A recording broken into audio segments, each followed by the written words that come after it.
ஏய் சவுண்டு கேட்டுச்சுரா.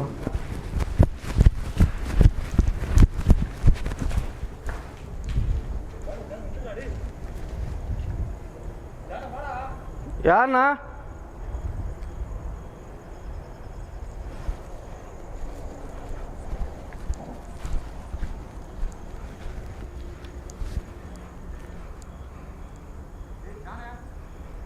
இல்லை காற்றுல அடிச்சிருக்குன்னு நினைக்கிறேன்.